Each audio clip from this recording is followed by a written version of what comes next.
Friends, a very good morning. So ఈరోజు topic వచ్చేసి reasoning topic అనేది చెప్పుకుందాం. సో రీజనింగ్లో బ్లడ్ రిలేషన్స్ గురించి అని చెప్పేసి చెప్పుకుందాము. ఇది మెంటల్ ఎబిలిటీ టాపిక్ గ్రూప్ 2లోని అండ్ అదర్ కాంపిటేటివ్ ఎగ్జామ్స్కి కూడా ఇది యూజ్ అవుతుంది. సో ఇందులో ఏంటంటే బ్లడ్ రిలేషన్స్ గురించి చెప్పుకుందాం, ఓకేనా. సో ఇంకా ఎవరైనా సబ్స్క్రైబ్ చేసుకోకపోతే సబ్స్క్రైబ్ చేసుకోండి అండ్ అలాగే వీడియోని లైక్ చేయండి. సో లైక్ చేయడం వల్ల వేరొకరికి వీడియో అనేది షేర్ అవుతుంది, ఓకేనా. సో టాపిక్లోకి అయితే వెళ్ళిపోదాం. సో బ్లడ్ రిలేషన్స్ టాపిక్ గురించి చెప్పుకుంటే ఇది మీకు ఏంటంటే మీకు రిలేషన్స్ మీద ఎంతైతే అవగాహన ఉన్నది అని తెలుసుకోవడానికనే సింపుల్గా మనం చెప్పాలి అనుకుంటే మనం డైలీ లైఫ్లోని ఏ రిలేషన్ని ఎలా పిలుచుకుంటున్నారు అది అనేది మీకు మైండ్లో ఉన్నది అని అనుకుంటే ఆటోమేటిక్గా ఈ రిలేషన్స్ టాపిక్ మీద సమ్స్ అనేవి మనం ఈజీగా చేసుకుంటాం అనమాట, ఓకేనా.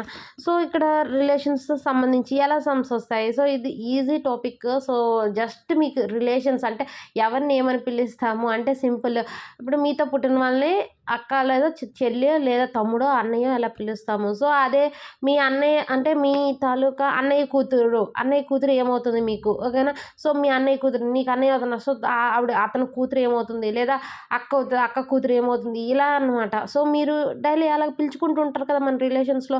సో అదే ఇక్కడ అనమాట సమ్ రూపంలో చెప్తాం. మనం మామూలుగా వరసల్లోని పిలుచుకుంటూ ఉంటాము, బట్ అదే ఇక్కడ ఏంటంటే ఎవరో సమ్ ఎక్స్ అండ్ వై అని పర్సన్స్ అని ఇస్తున్నారు. సో ఆ ఎక్స్ అండ్ వై పర్సన్స్ తాలూకా రిలేషన్స్ని మనం గుర్తించాలన్నమాట, ఓకేనా. సో టాపిక్లోకి వెళ్ళిపోతే రక్త సంబంధాలు, ఓకేనా, బ్లడ్ రిలేషన్స్. సో వివిధ పోటీ పరీక్షల్లో తరచుగా ఈ రక్త సంబంధాలపై ప్రశ్నలు అడుగుతున్నారు. ఈ విభాగం నుండి అడిగే ప్రశ్నలకు సమాధానములు తెలుసుకుంటూ విద్యార్థికి మానవ రక్త సంబంధాలపై తప్పకుండా అవగాహన కలిగి ఉండాలి. సో ఈ సంబంధాలు తరచుగా మనం వింటున్నవే అయినప్పటికీ ఈ దిగువ కొన్ని సంబంధాలు పొందుపరుస్తున్నాము, ఓకేనా. సో వీటిని విద్యార్థులు పరిశీలించవలను అని చెప్పేసి ఇచ్చాడు. సో ఏంటంటే తండ్రి లేదా తల్లి యొక్క కుమారుడు, ఓకే. సో అంటే ఇప్పుడు మీరున్నారు, మీ తల్లి తాలూకా కుమారుడు ఏమవుతాడు మీకు, అన్నయ్య లేదా తమ్ముడు అవుతాడు. అంటే సోదరుడే కదా, బ్రదరే కదా అవుతాడు. బ్రదర్ అంటే అది అన్నయ్య అవ్వచ్చు, తమ్ముడు అవ్వచ్చు, ఓకేనా. నెక్స్ట్ తండ్రి లేదా తల్లి యొక్క కుమార్తె ఏమవుతుంది, సిస్టర్ అవుతుంది. నెక్స్ట్ తండ్రి సోదరుడు అంటే మనం ఏంటి బాబాయ్ అని పిలుస్తాం కదా, అది అనమాట. పిన తండ్రి అంటారు లేదా చిన్న ఆయన, అక్కడ మనకి ఇచ్చిన ఆప్షన్స్ని బట్టి. నెక్స్ట్ తల్లి సోదరుడు ఏమవుతాడు, మామయ్య అవుతాడు, అంతేనా, మేనమామ, ఓకే. సో మేనమామ. తండ్రి యొక్క సోదరి అత్త అవుతుంది, మేనత్త. తల్లి యొక్క సోదరి పినతల్లి లేదా చిన్నమ్మ, పిన్ని అంటాం కదా అలా. తండ్రి యొక్క తల్లి నానమ్మ అవుతుంది. తల్లి యొక్క తల్లి అమ్మమ్మ. తండ్రి లేదా తల్లి యొక్క తండ్రి తాత అవుతారు. తల్లి తాలూకా తండ్రి అయిన తాత, నాన్న తాలూకా తండ్రి అయిన తాతే మనకి. కుమారుని భార్య ఏమవుతుంది, కోడలు అవుతుంది. భర్త లేదా భార్య యొక్క సోదరు ఏమవుతుంది, మరదలు అవుతుంది. భర్త లేదా భార్య యొక్క సోదరుడు ఏమవుతారు, మరిది అవుతాడు, ఓకే. పెద్ద అతను అయితే బావగారు అంటాము, చిన్న అతను అయితే మరిది అంటాము, ఓకే. నెక్స్ట్ సోదరి యొక్క భర్త ఏమవుతారు, బావ అవుతారు. భార్య లేదా భర్త తల్లి ఏమవుతుంది, అత్త అవుతుంది. అన్న తాలూకా భార్య వదిన అవుతుంది. తమ్ముని భార్య మరదలు అవుతుంది. అక్కకు కొడుకు మేనల్లుడు. అక్క కూతురు మేనకోడలు. మా తాతగారి ఏకైక కుమార్తె అంటే మా అమ్మగారు అంటే కదా, మా తాతకి ఏకైక కుమార్తె అని అనేటప్పటికి మా అమ్మగారనే వస్తామన్నమాట, అది తల్లి తరపుని చెప్పేటప్పుడు, ఓకేనా. సో అటువైపు నాన్న తరపు మా తాతగారికి ఏకైక కుమార్తె అని చెప్పుకొని వెళ్ళామనుకోండి, అది నాన్న తరపు వస్తుంది. ఆ రిలేషన్ నేను చెప్పడం లేదు, అమ్మ తరపు గురించనే చెప్తున్నాను ఇక్కడ, ఓకేనా. అమ్మ లేదా నాన్నగారి ఏకైక కుమార్తె నేనే అవుతాను అనమాట, అంటే ఓకేనా. సో అలాగా మనం సింపుల్, ఇది మనం డైలీ లైఫ్లో మనం ఆడుకున్న పదాలే ఇక్కడ చెప్తున్నారు. సో చూడండి, ఈ రక్త సంబంధాలపై ప్రశ్నలు ఇంగ్లీషు తెలుగుకి కొంచెం వివరణలో తేడా ఉంటుంది, విద్యార్థులు జాగ్రత్తగా గమనించాలి. కజిన్ అనగా సహజంగా మనం బాబాయి లేదా పెదనాన్న యొక్క పుత్రుడు లేదా పుత్రికను పిలుస్తాం, కజిన్ అని పిలుస్తాం కదా. సో అంటే మన తాలూకా బాబాయ్ కానీ లేదా అంటే పెదనాన్న ఎవరైనా ఉన్నారో వాళ్ళ తాలూకా పిల్లల్ని కజిన్ అని చెప్పేసి మనం చెప్తాము, ఓకేనా. కానీ సబ్జెక్ట్లో మేనమామ లేదా మేనత్తల సంతానం కూడా కజిన్స్గా పేర్కొంటాము. నెఫ్యూ అలాగే నీస్ను సహజంగా నెఫ్యూ అంటే మేనల్లుడిగా అని అనగా సోదరి కొడుకు అని పిలుస్తాము. అలాగే సోదరి పుత్రికను నీస్ అంటే మేనకోడలు అని పిలుస్తాము. కానీ సబ్జెక్ట్లో సోదరుడి పుత్రుడు లేదా పుత్రికలు కూడా నెఫ్యూ అండ్ నీస్లే ఆగుతారు, ఓకేనా. సో ఇది మనకేంటంటే దానికి సంబంధించి ఇక్కడ ఏంటంటే కుటుంబం అమెరికా అని చెప్పేసి ఇచ్చారు. సో ఇగోండి ఇలా కుటుంబ సభ్యుల మధ్య బంధుత్వం అనేది చెప్పడానికి అని చెప్పేసి ఓకే. సో చూడండి ఈ వాళ్ళ తాలూకా అంటే ఎలా ఉంటుంది ఇక్కడ బంధుత్వం చూపడానికి కొన్ని గుర్తులు వాడడం జరిగింది అని చెప్పేసి మనకి చెప్పాడు అనమాట. అంటే ఇలా గుర్తులు మీ తాలూకా వీడియోలాగా ఇచ్చాడు, బట్ మీరు అనేది మీకు పాసిబుల్ అయ్యేటట్టుగా మీరు వాడుకోవచ్చు. అంటే సమ్ ఎగ్జాంపుల్ ఏంటంటే ఇప్పుడు ఏని మనం ఏ అనే అతను మగతను అనుకోండి, ఎం అని రాసుకోండి, ఓకేనా. బి అనేది లేడీ అనుకుంటే ఫీమేల్ కాబట్టి ఎఫ్ అని రాసుకుంటాం. సో వాళ్ళిద్దరు భార్యాభర్తలు అంటే ఇద్దరు ఈక్వల్ అని చెప్పుకుంటాం కదా, భార్యాభర్తలు ఇద్దరు కూడా. So A equal to be అని చెప్పేసి అలా గుర్తుపెట్టుకోండి. సో వాళ్ళిద్దరు భార్యాభర్తలు అనుకోవడానికి. సో వాళ్ళ తలకు సంతానానికి వాళ్ళ తలకు సంతానం అని ఎవరినైనా ఇచ్చారనుకోండి, యారో మార్క్ పెట్టుకోండి వాళ్ళేది. సో వాళ్ళ తలక పిల్లలు అని మనకు తెలుస్తుంది అనమాట, ఓకేనా.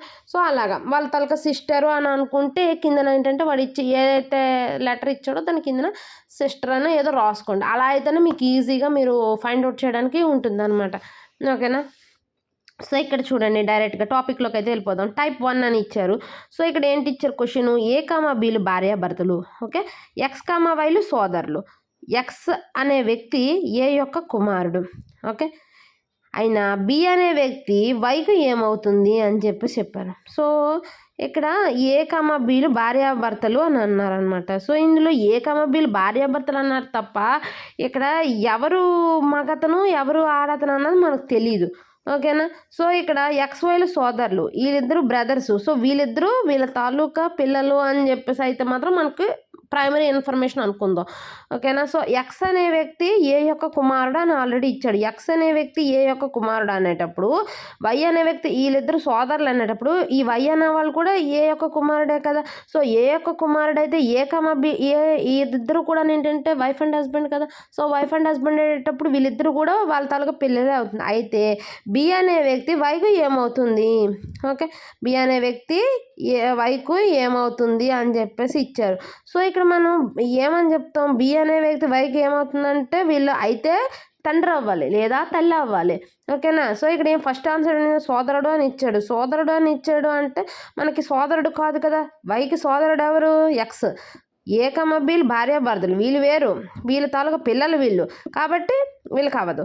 నెక్స్ట్ ఏంటి సోదరి అని ఇచ్చారు. సో వీళ్ళిద్దరు సోదరులు కట్ట కాదు, ఎవరు ఇందులోని పొన్ను. ఒకవేళ ఎక్స్ని కుమారుడు అని ఇచ్చేసాడు ఆల్రెడీ, ఎక్స్ అనే వ్యక్తి ఏ యొక్క కుమారుడు అని ఇచ్చాడు, ఓకేనా. సో ఎక్స్ అనే ఇది సోదరు కూడా కాదు. సో నాన్న అని చెప్పుకోవడానికి బి అనే వ్యక్తి నాన్న అవుతాడా అంటే మనకి ఇక్కడ ఏ కామ బీలు ఎవరెవరో చెప్పలేదు, అంటే ఏ మగతనా లేదా బి మగతనా అన్నది మనకు తెలియదు కాబట్టి నాన్న కూడా కాదు. సో ఆ లాస్ట్ ఆన్సర్ ఏంటి చెప్పలేము, ఏమవుతాడో చెప్పలేము. ఎందుకంటే ఇక్కడ మనకి వీళ్ళ తాలూకా జెండర్ మనకు తెలిస్తేనే ఇక్కడ ఇది ఏమవుతుంది అన్నది మనం చెప్పగలం, ఓకేనా. సో చూడండి అదే ఇచ్చారు వివరణాత్మక జవాబు, ఓకేనా. ఎవరు మగవారు అన్నది ఎవరు ఆడవారో ఖచ్చితంగా తెలియలేదు కాబట్టి చెప్పలేము. నెక్స్ట్ వై యొక్క తండ్రి ఎక్స్, వై అనే వ్యక్తి జడ్ యొక్క సోదరుడు, కానీ జడ్ అనే వ్యక్తి ఎక్స్ యొక్క కుమారుడు కాదు. అయితే జడ్ అనే వ్యక్తి ఎక్స్ అనే వ్యక్తికి ఏమవును, ఓకే. ఎక్స్ యొక్క తండ్రి ఎక్స్, వై యొక్క తండ్రి ఎక్స్, ఓకే. వై యొక్క తండ్రి ఎక్స్ అంటే ఎక్స్ అనే అతను మేలు, ఓకేనా. ఇతని తాలూకు కొడుకు అనమాట వై అనే వ్యక్తి జడ్ యొక్క సోదరుడు, ఓకే. సో వై అనే వ్యక్తికి ఇతను జడ్ బ్రదరు, కానీ జడ్ అనే వ్యక్తి ఎక్స్ యొక్క కుమారుడు కాదు. సో ఎక్స్ యొక్క కుమారుడు కాదు కానీ తమ్ముడు కొడుకైనా అవ్వచ్చు లేదా ఇంకా మరిది కొడుకైనా ఏదో సంథింగ్ ఆ రకంగా రిలేషన్, అంటే కొడుకు వరుస అయ్యే రిలేషన్ అనేది కావచ్చు. అయితే జడ్ అనే వ్యక్తి ఎక్స్ అనే వ్యక్తికి ఏమగును, ఓకే. సో ఎక్స్ అనే వ్యక్తి ఏమగును అంటే జడ్ అనే వ్యక్తి ఎక్స్ అనే వ్యక్తికి ఏమగును అని అన్నారు. సో జడ్ అనే వ్యక్తి ఎక్స్ యొక్క కుమారుడు కాదు అని అన్నారు కదా. సో అయితే జడ్ అనే వ్యక్తి ఎక్స్ అనే వ్యక్తికి ఏమవుతుంది అని అన్నాము. సో ఏమవుతుంది అని అంటే కూతురు అవుతుంది, కుమారుడు కాదు అని అనేటప్పుడు సో ఇది ఏమవుతుంది అన్నది మనం చూస్తే కూతురు అవుతుంది, కొడుకు కాదు కాబట్టి కూతురు అని చెప్పేసి సోదరుడు, కానీ జడ్ అనే వ్యక్తి ఎక్స్ యొక్క కుమారుడు కాదు, ఓకే. సో ఇక్కడ దీనికి ఎక్స్ప్లెనేషన్ అనేది ఇచ్చారు చూడండి. వై యొక్క తండ్రి ఎక్స్, అంతే కదా, వై యొక్క తండ్రి ఎక్స్. వై అనే వ్యక్తి జడ్ యొక్క సోదరుడు. ఓకే, జడ్ యొక్క సోదరుడు. జడ్ అనే ఇక్కడ జడ్ యొక్క సోదరుడు అన్నాడు. అయితే ఇక్కడ ఏంటి, అయితే కొడుకు అవ్వాలి, అంటే మేల్ అవ్వాలి లేదా ఫీమేల్ అవ్వాలి జడ్ అనేది. కానీ జడ్ అనే వ్యక్తి ఎక్స్ యొక్క కుమారుడు కాదు అని అన్నాం. కుమారుడు కాదు అంటే కుమార్తె అవుతుంది, అంతేనా. సో అయితే జడ్ అనే వ్యక్తి ఎక్స్ అనే వ్యక్తికి ఏమగును, కూతురు అవుతుంది. ఓకేనా. సో అదే ఇక్కడ ఇచ్చారు చూడండి, వై అనే వ్యక్తి జడ్ యొక్క సోదరుడు. సో ఇది ఆ రకంగా మనం ఏంటంటే ఇవన్నీ రిమైనింగ్ కూడా ఈ రకంగా మీరు అనేది ట్రై చేయండి ఏమవుతుంది అన్నది. ఇది టైప్ 1 ఇది. ఓకే, సో సింపుల్గా ఈజీగా ఇది మీరు చేయొచ్చు. సో టైప్ 2 వచ్చేసరికి ఇక్కడ ఏంటంటే మన మాటల్లోని ఈ ఏమవుతారు ఇది అని చెప్పేసి, ఒక వ్యక్తి మీ తల్లి భర్త యొక్క సోదరి నా మేనత్త అని చెప్పిన ఆ స్త్రీ ఆ వ్యక్తికి ఏమగును. ఓకే, ఒక వ్యక్తి మీ తల్లి భర్త యొక్క సోదరి అంటే ఎవరు, మీ తల్లి. అంటే ఇప్పుడు నాకు నేను చెప్పుకుంటున్నాను. సో నా తల్లి తాలూకా భర్త అంటే మా నాన్న తాలూకా సోదరి ఏమవుతుంది, మేనత్త. సోదరి నా మేనత్త అని చెప్పిన ఆ స్త్రీ ఆ వ్యక్తికి ఏమగును. ఓకేనా. సో ఆ స్త్రీ ఆ వ్యక్తికి ఏమగును. సో ఒక వ్యక్తి మీ తల్లి భర్త యొక్క సోదరి నా తాలూకా మేనత్త అని చెప్పిన ఆ వ్యక్తి, చూడండి ఇక్కడ దీనికి ఆన్సర్ అనేది ఇచ్చాడు, భార్య లేదా భర్త అని ఇచ్చాడు. తల్లి నుంచి ఇది వస్తే ఆన్సర్ వచ్చేసి మనకి ఇక్కడ స్త్రీ తల్లి యొక్క భర్త అనగా స్త్రీ తాలూకా తండ్రి. ఓకేనా. ఆ స్త్రీ తాలూకా తండ్రి యొక్క సోదరు అనగా స్త్రీకి మేనత్త. వ్యక్తి యొక్క మేనత్త ఒక్కటే కనుక ఆ స్త్రీ ఆ వ్యక్తి యొక్క సోదరి అవుతుంది. అయితే ఆ స్త్రీ ఆ వ్యక్తికి ఏమవుతుంది,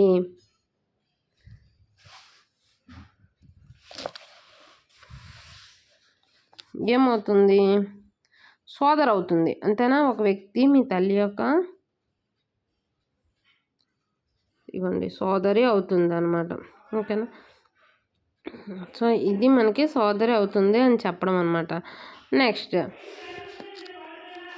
నెక్స్ట్ ఒక వ్యక్తి తన భర్తకు పరిచయం చేస్తూ రేనా ఇలా చెప్పింది, అతని సోదరుని తండ్రి మా తాతకు గల ఏకైక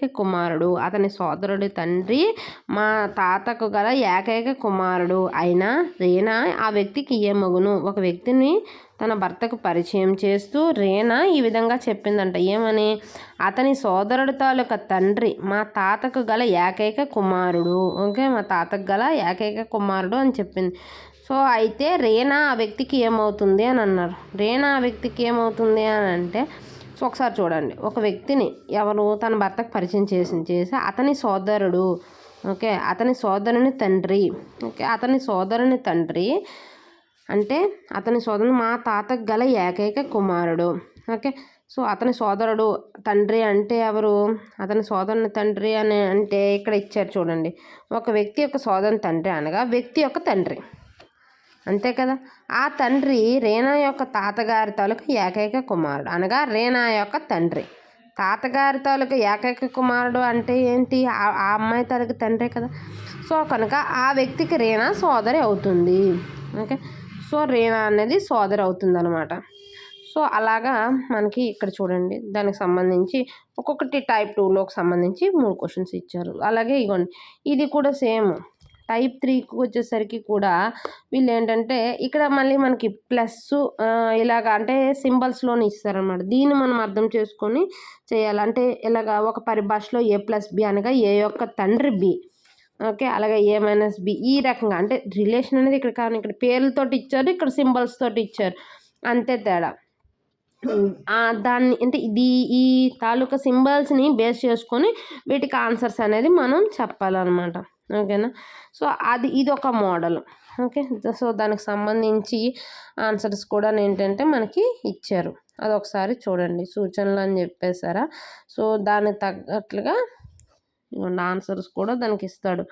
ఓకేనా. ఎన్ని క్వశ్చన్స్ ఇచ్చారంటే మొత్తము 11 క్వశ్చన్స్ కదా.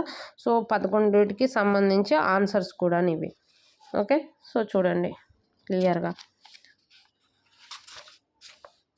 ఇది దీనికి సంబంధించిన ఆన్సర్స్. నెక్స్ట్ ఏంటంటే టైప్ 4కి వచ్చేసి టైప్ 4లోని ఇది కూడా అంతే. బి కొడుకు ఏ, బి యొక్క సోదరి సి, బి యొక్క సోదరి సికి కుమారుడు డి మరియు కుమార్తె ఈ, డికి మేనమామ ఎఫ్.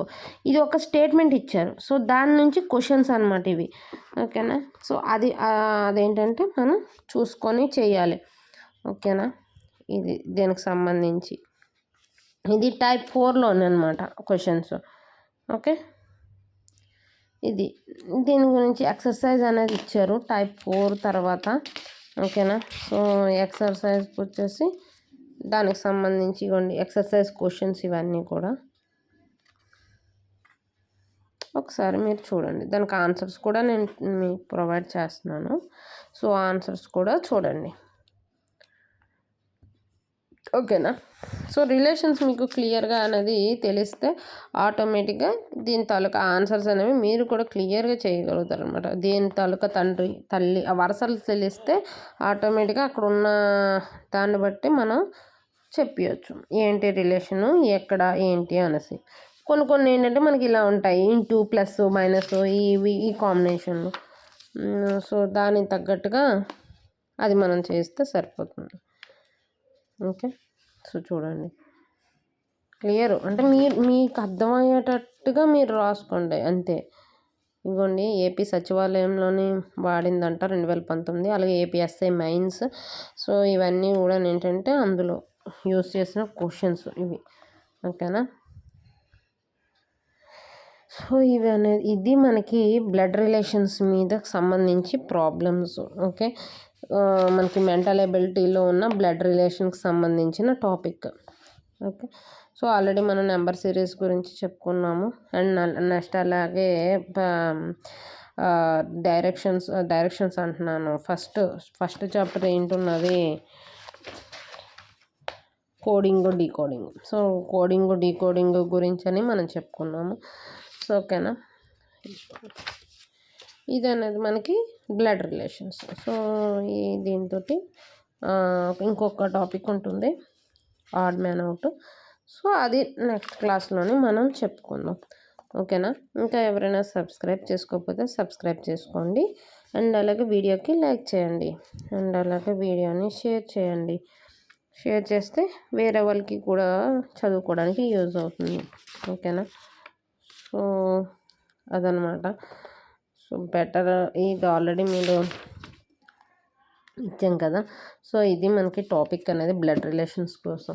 ఓకే. ఇంకెవరైనా సబ్స్క్రైబ్ చేసుకోకపోతే సబ్స్క్రైబ్ చేసుకోండి. అండ్ అలాగే వీడియోకి లైక్ చేయండి. సో లైక్ చేయడం వల్ల ఆటోమేటిక్గా వేరే వాళ్ళకి షేర్ అవుతుంది. Thank you.